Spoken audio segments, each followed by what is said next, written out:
Shalom, this is Rabbi Jonathan Ginsburg of the Ezra Rabbanim Niles Township Jewish Congregation in Skokie. This video is about Holocaust 2007 and what's new about Holocaust research in the arts, the literature, the music, and remembering it.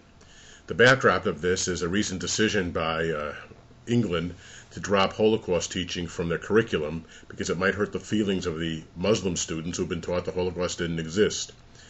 The backdrop also is a decision by a representative of the Vatican not to attend Holocaust programs and event in Israel because they're upset that Yad Vashem depicts the truth about the Pope during World War II who did virtually nothing to help save the Jews.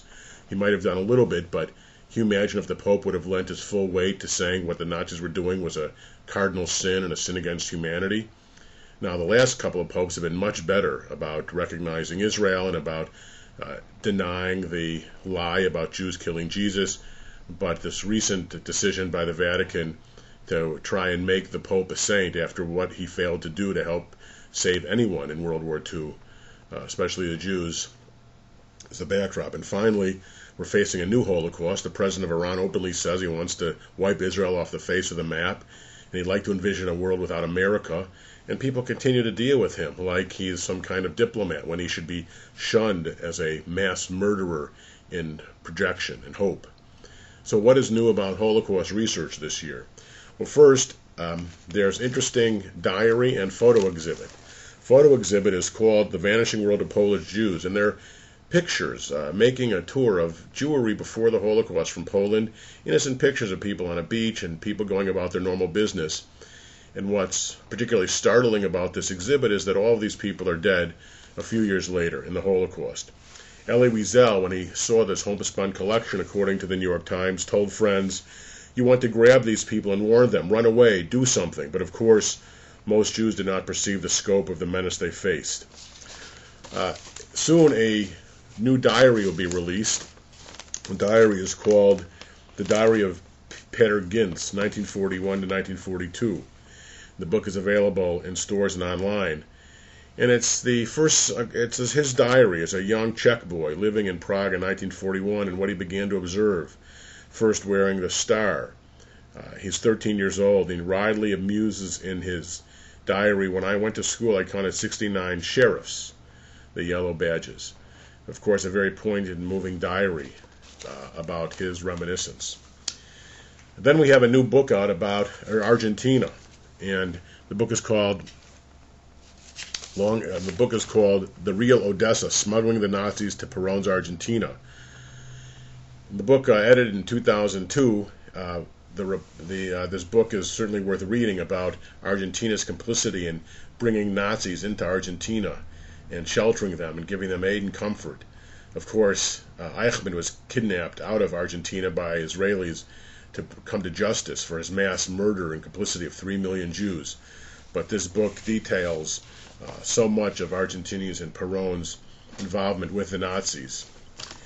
But then we have also on the kind of disappointing and sad side, a brilliant Broadway play that was until May 5th on Broadway called The Accomplices, which places the Holocaust first in a line of initial American non-involvement in the face of genocide.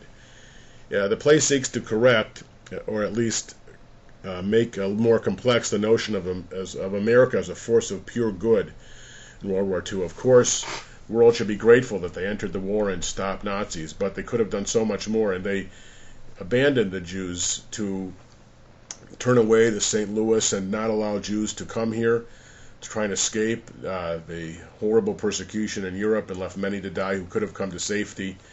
And the play is about a young Zionist activist named Hillel Cook who arrived in New York from Palestine, determined to persuade the United States government to open its arms to Jewish refugees fleeing the Nazis, but to no avail. That coincides with the mixed review of President Roosevelt, who, of course, entered the war finally on the side of the Allies against the Nazis, but didn't force America to come in earlier. And then you have the whole question of why America didn't bomb Auschwitz to stop the killing.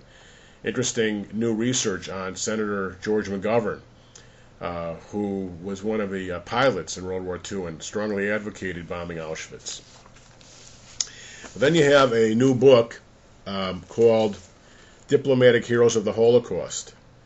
It's a very slim book, which according to the New York Times Review is one of the most telling things about it. But on the other hand, while Europeans' embassies were filled with thousands of officials, very few of them proved willing to toss aside protocol and instructions to save lives of these people threatened by death. But this book highlights 29 who did. Not only Raoul Wallenberg, of course, the most famous, but others.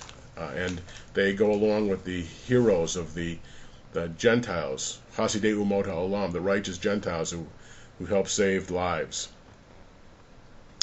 And so as we think about these developments in adding to our understanding of the Holocaust, we're so saddened by this decision of Britain, which once stood for freedom and democracy, to cave in to this unbelievably bizarre and hateful idea that we shouldn't teach the truth about history and the mass murder of Jews because it might offend the emotions of young Muslims who have been taught the Holocaust didn't exist. And the same guy who holds a Holocaust denial conference in Iran wants to destroy and mass murder again the Jewish people, the president of Iran. And the world sits by, and so far he's continuing to marshal his weapons, which will threaten not only Israel but Europe and the United States. And the idea to give sainthood to the Pope Pius of the Holocaust, who virtually did nothing and let the Catholic Church sit by while millions and millions of Jews were killed. So that's the Holocaust report in 2007. Some of the new research and literature and art and photographs, books, something to contemplate and process as we continue our hope for a world of peace and understanding. And finally, we just have to shake our heads in deep sadness at the mass murder and mayhem and destruction going on in Darfur and other areas of the world while the world sits by and allows it to happen. And you have to ask, did we learn nothing?